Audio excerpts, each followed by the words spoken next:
नमस्कार, आदाब, सत श्री अकाल और अस्सलाम वालेकुम। मैं हूं मोहम्मद अहमद काज़मी, लेकर आया हूं आपका पसंदीदा कार्यक्रम आपके रूबरू। इस कार्यक्रम में हम आपको कुछ जानकार लोगों से मिलवाते हैं और जो बड़ी खबरें दुनिया में हमारे सामने आती हैं, जो अक्सर हम आप तक पहुंचाते हैं, उस पर कुछ एक्सपर्ट्स की राय हम जानना चाहते हैं, ताकि उन इश्यूज पर कुछ गहराई से मालूमात हमारी और हमारे दर्शकों की बढ़ सके।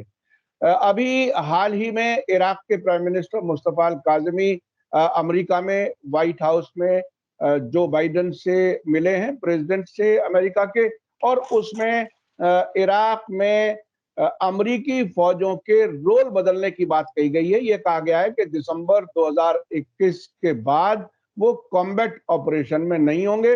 उनका सीक्रेट इंफॉर्मेशन शेयरिंग और ट्रेनिंग और एयरफोर्स का रोल उनका रहेगा, ये बातें बताई गई हैं। लेकिन इसी के साथ साथ इराक में इस पर बहुत बेचैनी है कि शायद मुस्तफा अल काज़मी अमेरिका के लिए काम कर रहे हैं, नहीं कि ना कि इराक के लिए, ऐसा शक जाहिर किया जा रहा है। इसके साथ साथ अभी हाल ही में सीरिया के प्रेसिडेंट बशार अल असद की मुलाकात हुई है रूस के प्रेसिडेंट व्लादिमीर पुतिन के खास नुमाइंदे से, जिसमें उन्होंने प्रेसिडेंट असद ने कहा है कि अब सीरिया के हालात नॉर्मलसी की तरफ बढ़ रहे हैं और अब जो विदेशों में रेफ्यूजीज हैं, सीरियन रेफ्यूजीज, उनकी वापसी हमारी प्रायोरिटी है। इन सब इश्यूज पर बात करने के लिए मेरे साथ आज खास मेहमान हैं डॉक्टर वाइल अव्वाद साहब, जो सीरिया के सीनियर जर्नलिस्ट हैं, भारत में रहते हैं एक लंबे अरसे से, और अरब जर्नलिस्ट कोई इतना सीनियर भारत में कम से कम नहीं है जितना लंबे अरसे से मुसलसल भारत में भी रह रहे हैं और उस पूरे इलाके पर नजर है, वहां बार बार जाते भी रहते हैं और उस इलाके के कई मीडिया ऑर्गेनाइजेशंस के लिए भी काम करते हैं। डॉक्टर वाइल अव्वाद साहब, वेलकम है आपका मीडिया स्टार वर्ल्ड को, आपने वक्त दिया।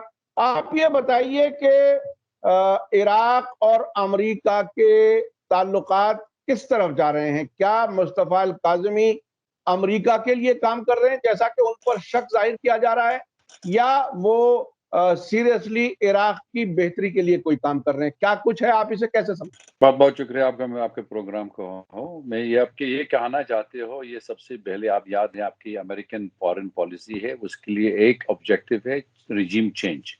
रिजीम चेंज बाय फोर्सेस है, उन्होंने शुरू किया था यहाँ पर। ये जब तक क्लीन एंड ब्रेक पॉलिसी लगा दिया 1994 में, 96 उन्होंने न्यू कॉन्स लगा दिया था, उसी के फॉलो अप करा दिया। ये उसके बाद देख लिया था इन्वेजन ऑफ अफगानिस्तान, अफगानिस्तान के बाद फिर इराक में गया था, इराक में गया था फिर सीरिया, फिर लीबिया, वैसे हालत पूरा हालत चल रहा है। इसलिए अमेरिकन रिजीम चेंज पॉलिसी, इसका क्या मकसद होता है? ये पूरा पूरा देश में तोड़ने के लिए, और तोड़ने के लिए देश में तो कोई दोबारा स्टैंड अप नहीं कर सकते, और पूरा उनके देश में मतलब फेल स्टेट बनाने के लिए इसका पॉलिसी है। तो अभी देख लो 20 साल के बाद ये तो अमेरिका में अफगानिस्तान में आ गया था, फिर अभी कह रहे हम लोग जाने के लिए। क्यों अमेरिका में जा रहे हैं अफगानिस्तान में, लेकिन सीरिया के अंदर और इराक के अंदर रहेगा? ये भी सवाल पूछना चाहते। तो इसलिए मैं आपके जवाब देने के लिए, अमेरिकन ये जब का खर्चा ज्यादा होता है ना, अफगानिस्तान में खर्चा नहीं मिल रहा, तो उन्होंने यहाँ पर हटा दिया था। इराक के अंदर है सबसे बड़ा reservoir of oil in the world is in Iraq. ये लोग दुनिया कह रहे सऊदी अरेबिया नहीं है, लेकिन इराक के अंदर है। और सबसे सस्ता है तेल का जो एक्सट्रैक्ट करना चाहिए, आप समझ लो ये थे 30 सेंट में एक बैरल ऑफ पेट्रोल का, इराक के अंदर वो हटाने के लिए। तो मतलब कितना सस्ता हटाने के लिए और कितना बेच देंगे। तो अमेरिकन ये पूरी चोरी के लिए वहां से आया था, तो इसलिए वहां पर फाइनेंसिंग भी है और रहने के लिए एक पॉलिसी भी है। इराक तेल में कब्जा हो गया। दूसरी बात इराक में अंदर है, आप इराक और सीरिया आप देख लेंगे, चीनी क्या बात कर रहा हूँ। अगर अमेरिकन वाइडर ऑब्जेक्टिव है, वाइडर ऑब्जेक्टिव क्या होता? अमेरिका में मालूम हो गया था ये सिल्क रूट पे जो हमारे Afghanistan, Pakistan, Afghanistan, Iran, Iraq, Syria, Lebanon वो जा रहे सीरिया के अंदर, ये बंद करने चाहिए। तो इसलिए अमेरिकन परमानेंट मिलिट्री बेसिस चाहिए, और मिलिट्री बेसिस चाहिए, इलीगल मिलिट्री बेसिस अभी तक सीरिया के अंदर, लेकिन इराक के अंदर है। अभी तक उन्होंने कुछ लेजिटिमेसी बनाया था, ये कुछ कह रहे हम लोग कह रहे हैं ट्रेनिंग के लिए, जैसे आप कहते हैं, it is all a part of the American policy. तो दो ऑब्जेक्टिव अचीव किया था यूनाइटेड स्टेट में, एक वहां पर तेल कब्जा हो गया, दूसरी वाली के भी है उनकी परमानेंट मिलिट्री बेसिस, और तीसरी भी सबसे अहमियत है तो इजराइल के लिए वो उनकी डोमिनेंस होना चाहिए, क्योंकि आजकल का ये collaboration between Israel and the United state on Iraq territories. जैसे अमेरिकन कह रहे हैं हमको कम्बैक्ट फोर्सेस हटाने के लिए हमको कुछ नहीं कर सकते, लेकिन अल-हश्द शाबी जो पॉपुलर मूवमेंट में जो जो एंटी अमेरिकन फोर्सेस वहां पर है, अभी ड्रोन फ्लाइट भी शुरू हो गया, अटैक कर रहे हैं, अमेरिका कह रहे हम लोग नहीं किया, लेकिन सारी दुनिया मालूम हो गया it is already given to the Israelis. तो इजराइल में किया था, that mean a joint operation between US and Israel. तो यही चक्कर हो रहा है, तो इसलिए इराक के अंदर ही अभी तक में जबरदस्ती के लिए अमेरिकन फोर्सेस हटाने के लिए वो कह रहे हमको ये सारे जो पॉपुलर मूवमेंट में जो सारे रेवोल्यूशनरी वाली के मूवमेंट है, कह रहे अगर हमको जैसे जैसे अमेरिकन ट्रूप के अफगानिस्तान में मजबूरी निकल गया था, वो अवली तरीका है अमेरिका बाहर निकालना चाहिए इराक में और सीरिया इज बाय फोर्स। तो इसलिए आज का जमाना है, आप समझ लो एंटी अमेरिकन फोर्सेस में अभी बहुत पॉपुलर है इराक के अंदर। और दूसरी बात भी है एंटी इरानियन भी है, जो अमेरिकन सबोताज करना चाहिए वहां पर इराक और सीरिया के अंदर अभी शुरू हुआ है। ये हालत बना रखा American foreign policy in our West Asian affair. तो ये एंटी इरानियन जो आपने बात कही, इसमें कहां तक है? क्या इराक के अंदर एंटी इरानियन फोर्सेस को प्रमोट किया जा रहा है? क्या सीरिया में भी कुछ एंटी इरानियन फोर्सेस हैं? क्या कुछ है सूरत हाल? बिल्कुल, जैसे आप देख लो इन्वेजन के बाद, जो इराक के इन्वेजन के बाद 2001 या अमेरिकन 2003 में, वो तो अमेरिकन कॉलिन पावेल सीरिया के लिए गया था। वो सीरिया के लिए कह रहे हमको ये चाहिए, कट रिलेशन विद ईरान, वो रिकॉग्निशन ऑफ इजराइल, गोलन जो ऑक्यूपाइड गोलन सीरियन गोलन बाय इजराइल तो भूल जाओ, और multi party system, cut Hamas relation, dismantle Hezbollah. ये तो सारा कंडीशन लगा दिया था अमेरिकन ने। तो इसी कंडीशन के हिसाब से इसलिए सीरिया मना कर दिया था। तो इसलिए अभी अमेरिकन फॉरेन पॉलिसी है, आप देख लो युद्ध है जो स्प्रिंग अरब स्प्रिंग पे शुरू किया 2011, अभी तक हमारे सीरिया ठीक नहीं हुआ, क्योंकि रिजीम का बदल करना चाहिए, जबरदस्ती यूएस में पॉलिसी है। और आज तक कह रहे जब तक सीरिया के अंदर है illegal occupation 14 military bases American के अंदर रहेगा, और कह रहे अभी सीरिया में नॉर्मल होना चाहिए, तो सीरिया में cut relation with Hezbollah, cut relation with Iran. तो इसलिए एंटी इरानियन फोर्सेस अभी शुरू हुआ। जैसे आपका तुर्की में northern part of Syria American forces भी कुर्दिश के साथ भी हो, और साउथ सी ऑफ सीरिया आजकल दरा भी अभी तक दोबारा शुरू हो रहा है। दोबारा शुरू क्यों? तो मिलिट्री फोर्सेस अमेरिकन और इजरायली वाली का मोसाद वाले उनकी साथ के साथ में काम करते हैं, साथ के साथ में ये ईरान तोड़ने के लिए सीरिया के, मतलब ये सीरिया जो सपोर्ट कर रहा है Iranian foreign policy supporting Syria, तो ये कट करना चाहिए, तोड़ने के लिए चाहिए। और दूसरी बात अमेरिकन, आप ये भी समझ लो, pull out of Afghanistan is part of it anti Iran policy as well.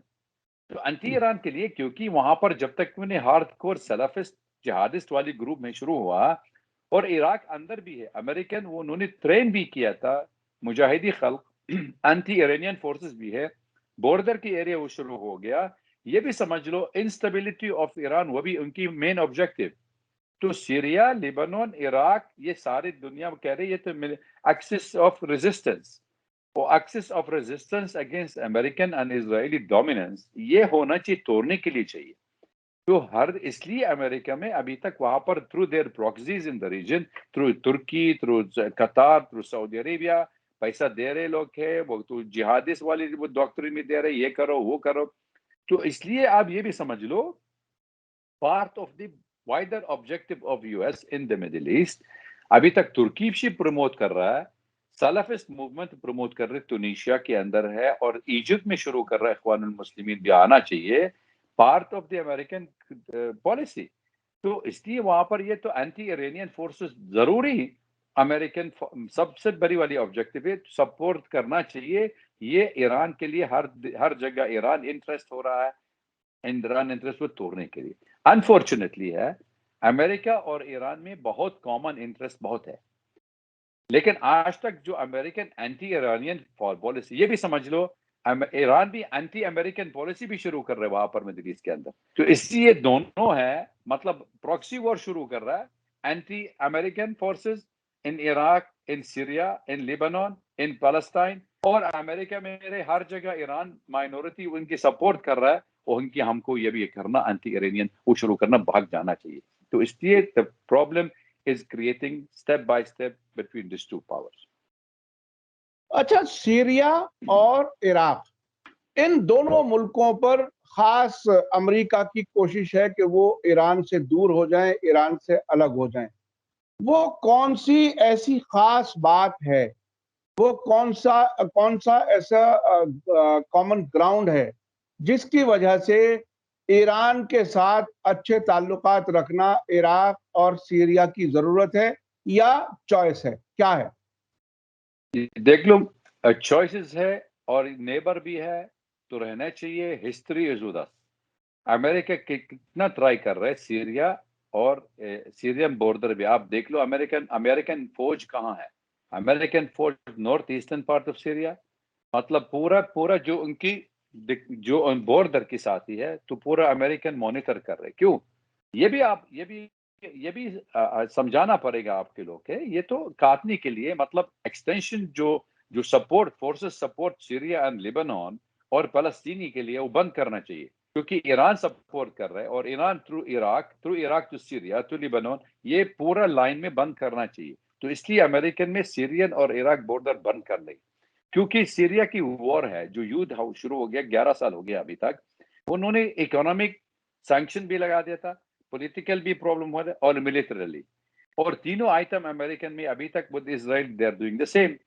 तो मेन ऑब्जेक्टिव वो जो इकोनॉमिक कॉरिडोर है, जो ट्रेड बिटवीन सीरिया और इराक बंद करने के लिए, ये तो अमेरिका ट्राई कर रहा है। तो इसलिए उनकी बहुत सबसे बड़ी ऑब्जेक्टिव है ये है। दूसरी बात भी है, आप ये भी समझ लो, दूसरी बात भी है, इसकी मकसद अमेरिकन में उनकी जो नॉर्थन पार्ट ऑफ सीरिया वो कुर्दिश इनक्लेव बनाने के लिए। तो कुर्दिश इनक्लेव बनाने के लिए, उसके लिए that is against the Turkey in the future, against Iran in the future और against Iraq themselves in the future. Future के वॉर हो रहा है ये। आज नहीं मकसद होना चाहिए 10 साल के बाद, आप समझो 10 साल के बाद, 20 साल के बाद, ये पॉलिसी है। तो उनके लिए इसलिए परमानेंट मिलिट्री बेसिस बनाने के लिए सीरिया और इराक के अंदर, it is for a wider perspective for the future war. अच्छा, मुझे याद है इराक में जब हैदर अल अबादी प्राइम मिनिस्टर थे, उस वक्त उन्होंने इराक सीरिया बॉर्डर को खुलवाया था पैसेंजर्स के मूवमेंट के लिए, बिजनेस कारोबार के लिए। और उसके बाद अमेरिका की तरफ से एक बड़ी नाराजगी ये थी कि अब तो तेहरान से और बेरूत तक बाई रोड पहुंचा जा सकता है।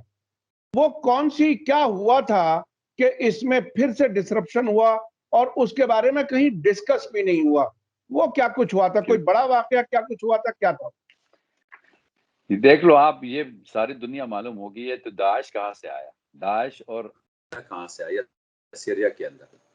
ये दोनों को हमारा देश है और ये हमारे देश के ऊपर है। जब तक वहां पर अमेरिकन में दाएश और ISIS वाले जो टेररिस्ट ऑर्गेनाइजेशन और अलकायदा वाले अमेरिकन की फौज के साथ में आया था, और अमेरिकन फौज के साथ आया था सिर्फ मोसुल और रक्का, और दोनों जगह में इराक के अंदर और सीरिया के अंदर वहां पर जो इस्लामिक स्टेट बनाया था, तो अमेरिकन की सपोर्ट कर रहा है with the Turkey, with Saudi Arabia वाले, विद कतार। ये सारी दुनिया मालूम हो गया। लुक के हम US भी खुद बताया था, वाइस प्रेसिडेंट आज बाइडेन में आप देख लो, उनकी जो खुद बताया था हमको, ये हम लोग ही बनाया था इधर इराक के अंदर और सीरिया के अंदर, ये दाएश वाले लोग।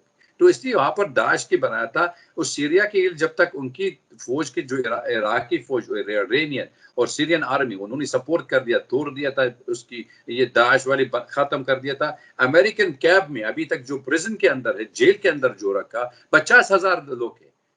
तो ये सारी दुनिया मालूम। मेरे मोसुल में क्या होता, मोसुल के क्या हो गया। दूसरी बात भी कह रहे तो रक्का में क्या किया अमेरिकन में, जो सारी दुनिया का बताया था ये 2 लाख प्लस है वो फौज का, जो उनकी मशीनरीज भी है प्लस प्लस प्लस, ये कहानी कहाँ है? तो ये लोग कहाँ चला गया? तो इसलिए अभी तक रिवाइवल ऑफ टेररिस्ट ऑर्गेनाइजेशन शुरू हो गया था। जब तक इराकी सरकार कह रही सीरिया में हम लोग खोलनी चाहिए, उनके तरीक करना चाहिए और मिलिट्री सपोर्ट कर रहा है, तो अमेरिका सबसे बड़ी वाली का स्टिक भी लगा दिया था, ये बंद करना, रेड लाइन बनाया था सीरिया के लिए, बंद करने के लिए, हर हालत में ये देश में तोड़ने के लिए। Disintegration of Syria is part of the American and Israeli policy. तो इसलिए उनकी जब तक इराकी फौज में, इराकी प्रधानमंत्री में आया था, वो तो खुद बताया था, ये हमको देख लो, अमेरिकन के प्रेशर लगा दिया हमारे लिए, हमको सीरिया की या ईरान की वाली के, हमको दोनों क्यों काटना चाहिए? ये उस तरफ ईरान है, इस तरफ सीरिया है, और इराक में जो सबसे उनकी रूट भी है वो हमारे देश में आ रहे, और तेल में पहले पाइपलाइन भी, पाइपलाइन मना कर रहे, कह रहे नहीं हो सकता है, सिर्फ अभी तक बात कर रहे ये तो इराक, जॉर्डन और इजिप्ट की बात, और तीनों देश में उन्होंने कुछ और ट्राइलैटरल बनाया था अकॉर्ड। तो अमेरिका में anti Iranian anti Syrian forces में वो तो बिल्कुल शुरू हुई है, वहां पर है, they wanted to destabilise the region.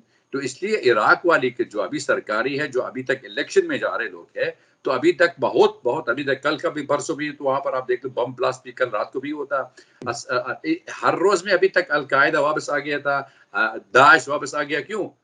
तो American using terrorism as a tool to achieve political objective, ये सारी दुनिया मालूम हो गया, मेरा नहीं है, ये तो हम अमेरिकन खुद बता रहे, हमको नहीं पता।